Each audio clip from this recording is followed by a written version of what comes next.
ఇప్పుడు ఈ ఎవిస్ హాస్పిటల్ని సంప్రదించండి. స్కానింగ్ కూడా ఫ్రీగా చేస్తున్నారు. Avis hospitals. నమస్కారం, మీరు చూస్తుంది సుమన్ టీవీ. నేను మీ కీర్తి. జూలై 10వ తారీఖు గురి పౌర్ణిమ, ఆషాఢ పౌర్ణిమ అని కూడా అంటూ ఉంటారు. అయితే గురి పౌర్ణిమ రోజు మనం పాటించవలసిన నియమాలేంటి, మనం చేస్తున్న తప్పిదాలేంటి, ఈ సంవత్సరం నుంచైనా అవి చేయకుండా ఎలా మనల్ని మనం కరెక్ట్ చేసుకోవాలి. అలాగే చాలా రాసుల వారికి గురు బలం చాలా తక్కువగా ఉంది అంటూ ఉన్నారు కదా, మరి అలాంటి వాళ్ళు ఎలాంటి నియమాలు పాటించాలి, గురుని ఎలా ప్రసన్నం చేసుకోవాలి, ఇలాంటి విషయాలు మనకి తెలియజేయడానికి ప్రముఖ ఆస్ట్రాలజర్ బ్రహ్మశ్రీ నందిబట్ల శ్రీహరి శర్మ గురుగారు ఉన్నారు. నమస్తే గురుగారు.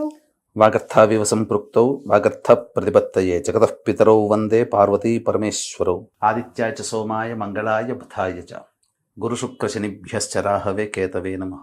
శృంగేరి జగద్గురు పీఠాధిపతులకి, కంచి పీఠాధిపతులకి నమస్కారములు తెలియజేసుకుంటూ కార్యక్రమాన్ని ప్రారంభిద్దాం.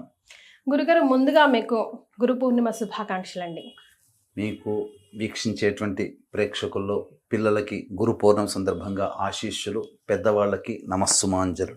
మా సుమన్ టీవీ ప్రేక్షకులందరికీ చాలా మంది గురువులో మీరు కూడా చాలా ప్రముఖమైన గురువులు అనే చెప్పాలి. బికాస్ ఎలాంటి సందేహాలు ఉన్నా నివృత్తి చేస్తుంటూ ఎప్పటికప్పుడు ఏ రోజుని ఆ రోజును ఎలా సద్వినియోగం చేసుకోవాలి, ఎలా మన జీవితానికి సాత్కారం అనేది తెచ్చుకోవాలి అని చెప్తూ మాకొక మార్గ నిర్దేశాన్ని సూచిస్తూ ఉంటారు. ముందుగా మేము ఏ జన్మలో అదృష్టం చేసుకున్నాము, మీలాంటి గురువుని పొందాం. ధన్యవాదాలు గురుగారు. సంతోషం తల్లి. గురుగారు, అలాగే చాలా రాసుల వారికి గురు బ్రహ్మ, గురు విష్ణు, గురుదేవో మహేశ్వర అంటూ ఉంటారు కదా. గురు వేలు గనక పట్టుకొని ఎంత దూరం అయినా మనం నడవచ్చు సన్మార్గంలో అని చెప్తూ ఉంటారు. మరి ఇలాంటి రోజుని ఎలా సద్వినియోగం చేసుకోవాలంటారు? గురు పౌర్ణమి. గురువు అంటే అజ్ఞానాంధకారాన్ని తొలగించి జ్ఞానాన్ని ప్రసాదించేవాడు. ఈ ఒక్కొక్క యుగానికి ఒక్కొక్క వ్యక్తి జగద్గురువుగా ఉంటుంటారు. ద్వాపర యుగానికి జగద్గురువులుగా ఉన్నటువంటిది ఈ సంబంధించినటువంటి శ్రీకృష్ణ భగవానుల వారు.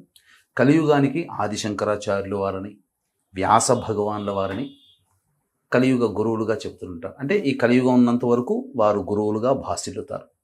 కారణం, ఒక వేదములు అనేటువంటి ఒక రాశిగా ఉన్నటువంటి దాన్ని 4 భాగాలుగా చేసి ఋగ్వేదము, సామవేదము, యజుర్వేదము, అథర్వణ వేదముగా 4 వేదాలుగా విభజించినటువంటి వ్యక్తి. అలాగే మనకు మహాభారతాన్ని అందించినటువంటి వ్యక్తి, బ్రహ్మసూత్రాలు మనకు అందించినటువంటి వ్యక్తి, అష్టాదశ పురాణాలు. కేవలం పురాణాలు అనంటే అదేదో కథలుగా అనుకుంటుంటారు, కానీ నిజంగా జరిగినటువంటి సంఘటనలు, దైవ మహిమని తెలిపేటువంటి పురాణాలు. ఇవన్నీ కూడా మానవుడికి పూర్తిగా జ్ఞానాన్ని అందించేది పురాణాలు. ఇవన్నీ మనం తెలుసుకోకుండా ఏదో పరాయి పాలకుల దాసిలో మనం దాస్యంలో బ్రతికి ఉండడం వల్ల మనం అన్నీ పక్కకు పెట్టుకున్నామమ్మా. తద్వారా అమితమైనటువంటి జ్ఞానాన్ని ఈ యువతలు కోల్పోయారు. మళ్ళీ ఇప్పుడు మంచి తరుణం మొదలైంది. పిల్లలందరూ భగవద్గీత, పురాణాలు, అన్ని ఉపనిషత్తులు, వీటన్నిటిని కూడాను ఔపోసన పడుతున్నారు.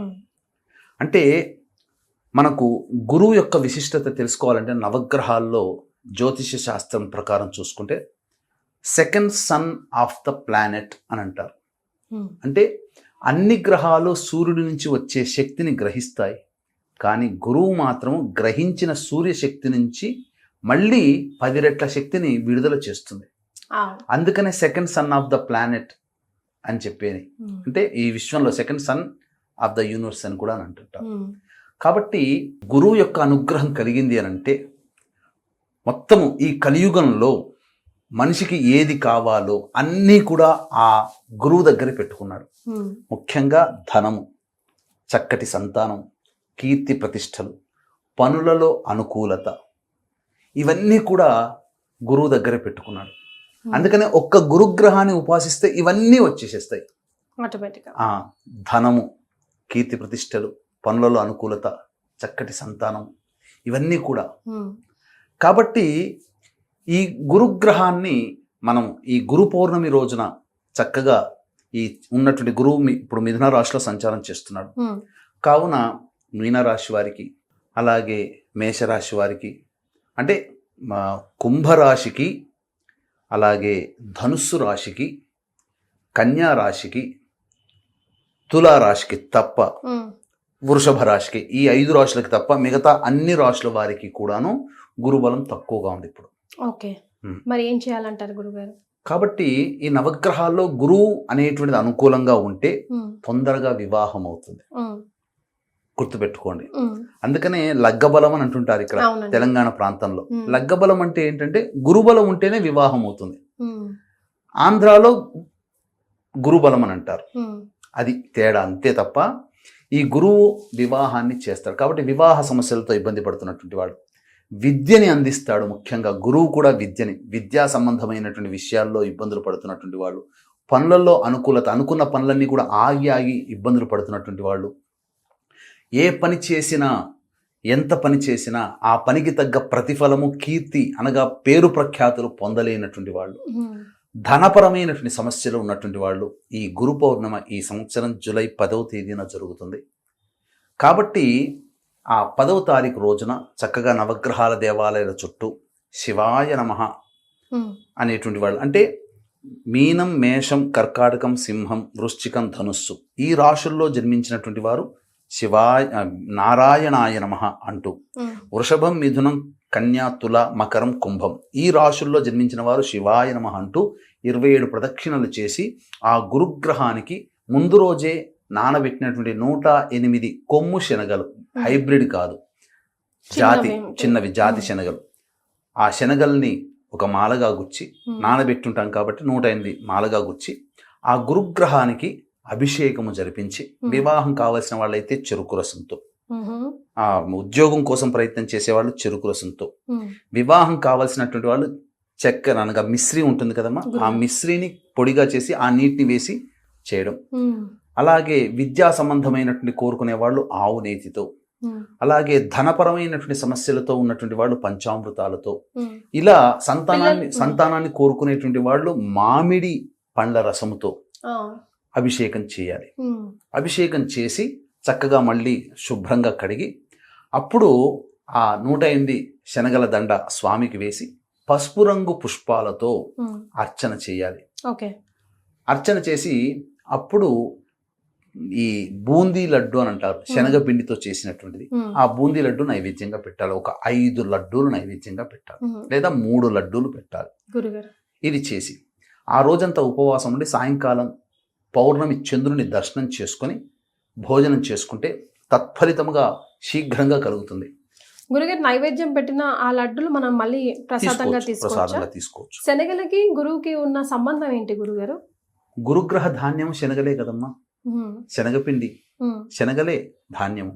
ఓకే, అందుకోసమని అది రైట్. గురుగారు, నవగ్రహాలని మనం ముట్టుకోకూడదు, అర్చకులతో చేయించాలి అని అంటూ ఉంటారు కదా, మరి అలా మనం స్వయంగా చేసుకోవచ్చు? అర్చకులు లేని సందర్భంలో చేసుకోవచ్చు కదమ్మా. ఓకే, మనమే క్లీన్ చేసి మనమే వస్త్రం అది సమర్పించి మనమే చేసుకోవచ్చు. అసలు చాలా మంది చేసే తప్పేంటంటే బాబాల ఆశ్రమాల చుట్టూ తిరుగుతుంటారు. గురు పౌర్ణమి అనగానే బాబాలే గురువులు అనుకుంటుంటారు. ఎక్కడి బాబాలు, ఎక్కడి నుంచి వచ్చారు? 50 సంవత్సరాల కిందట ఈ బాబాలందరూ ఎక్కడున్నారు? మరి అంతకుముందు మన తాత ముత్తాతలు ఈ బాబాల కాళ్ళు పట్టుకున్నారా? అంతకుముందంతా దేవుణ్ణి పూజించారు. గురువు అంటే విష్ణువుని ఆరాధించేవాడు హయగ్రీవుడి రూపంలో, శివుణ్ణి ఆరాధించేవాడు దక్షిణామూర్తి రూపంలో. అసలు మీకు చెప్పాలి అని అంటే దత్తాత్రేయుడే, అసలు దత్తాత్రేయుడు పోయాడు. కొసరు బాబాలందరూ ఇప్పుడు బయటకు వచ్చేసేసారు. అసలు దత్తాత్రేయునికి గుళ్ళే లేవు. బాబాల ఆశ్రమాలు మాత్రం చాలా, గల్లీకొక ఆశ్రమం బాబాల ఆశ్రమం ఉంటుంది. కాబట్టి మన ధర్మం కానటువంటి వాళ్ళని పూజించమని ఎక్కడా శాస్త్రం చెప్పలేదు. ఇక్కడ ఒకటి గమనించుకోవాల్సింది ఏంటంటే, ఈశ్వరుడు పరమేశ్వరుడు దక్షిణామూర్తి రూపంలో సప్తర్షులకి జ్ఞానబోధ చేసినటువంటి రోజు ఈ ఆషాఢ పౌర్ణమి. అందుకనే ఈ ఆషాఢ పౌర్ణమి రోజున విష్ణు పురాణాన్ని గనక దానం చేస్తే విష్ణులోకము, శివ పురాణాన్ని దానం చేస్తే శివలోకము మనకు సంప్రాప్తమవుతుంది. కాబట్టి అవకాశం ఉన్నటువంటి వాళ్ళు వ్యక్తులకు అవి ఇవ్వవచ్చు. ఇచ్చిన తర్వాత తీసుకుంటే మేము కూడా ఏమైనా పాటించాలేమో, కొంతమంది అనుమానం గురుగారు, గుళ్ళో మేమైనా పూజ చేసుకోవాలా లేదంటే కంపల్సరీ చదవాలా అని అడుగుతూ ఉంటారు. ఇష్టం ఉన్నప్పుడు చదువుకుంటారు శివపురాణాన్ని. కేవలం బ్రాహ్మణులకని కాదు, ఎవరికి భక్తి ఉంటుందో, ఆ ఈశ్వరుడు అంటే పరమ భక్తులు పరులు ఉంటారు కదా, కేవలం బ్రాహ్మణులే ఉండాలని లేదు, అన్య కులస్తుల్లో కూడా మంచి దైవభక్తి ఉన్న వాళ్ళు ఉంటారు. ఆ భక్తి ఉన్న వాడికి ఇవ్వండి. రైట్. గురుగారు పఠించవలసిన మంత్రం కానీ చేయవలసిన దానాలు కానీ ఈ గురు పౌర్ణమి రోజు ఏమైనా పర్టికులర్గా ఉన్నాయంటారా? గురు అష్టోత్తర పూజ చేయాలమ్మా, చాలు. గురు అష్టోత్తర పూజ చేసి ముఖ్యంగా విద్య నేర్పినటువంటి గురువు, మంత్రాన్ని ఇచ్చినటువంటి గురువుని, ముఖ్యంగా తల్లిదండ్రులను పూజించండి. గురువులకు ఏదైనా వస్త్రాలు దానం చేయండి. స్కూల్కి వెళ్ళి ఆ చదువు చెప్పిన టీచర్లకి వస్త్రదానం చేయండి. పండ్లు ఇవ్వండి. వృద్ధాశ్రమానికి వెళ్ళి పెద్దలకి ఏదైనా తినుబండారాలు ఇవ్వండి. పండ్లు, ఇతరత్ర పదార్థాలు పంచవచ్చు. ముఖ్యంగా చెయ్యకూడనటువంటి పనులు ఏంటంటే దాంపత్యం పనికిరాదు, ధూమపానము, మద్యపానము పనికిరాదు. ఈ రోజున తల్లిదండ్రులను కానీ లేకపోతే పెద్దవాళ్ళని మనము విమర్శ చేయకూడదు, తిట్టకూడదు, స్త్రీలను తిట్టకూడదు.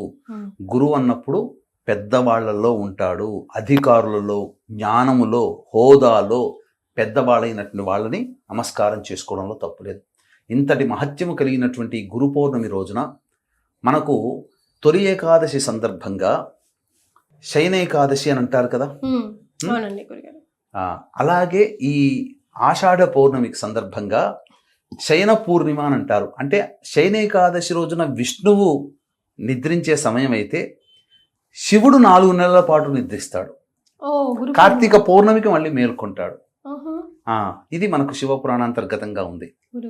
అందుకనే ఇక్కడ శయన ఏకాదశి రోజున విష్ణువు నిద్రించి ఉత్థాన ఏకాదశి, కార్తీక శుద్ధ ఏకాదశి రోజున లేచి ద్వాదశి రోజున ఈ గోదాదేవి సమేతముగా వస్తాడని చెప్పి మనకు ఉన్నటువంటిది.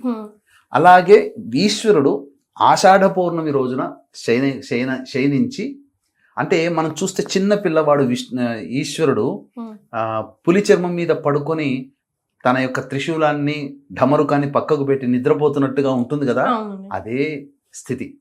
మళ్ళీ కార్తీక పౌర్ణమి నాడు మళ్ళీ నిద్ర మేల్కొంటాడు. అందుకనే కార్తీక పౌర్ణమి నాడు ఉత్సవాలు బాగా ఈశ్వరుడికి జరుపుతారు.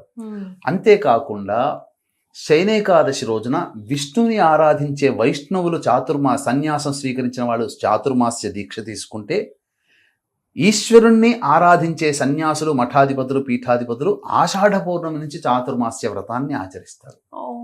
శృంగేరి పీఠం కానీ, కంచి పీఠాధిపతులు కానీ, జోషి పీఠము, బదరీ పీఠము, పూరి పీఠాధిపతులు అందరూ కూడా ఈశ్వరుని ఆరాధించేవాళ్ళు, ఆ పరంపరలో ఉన్నవాళ్ళు ఈ సందర్భంగా ఆ విధంగా చాతుర్మాస్యాన్ని పౌర్ణమి నుంచి మొదలు పెడతారు.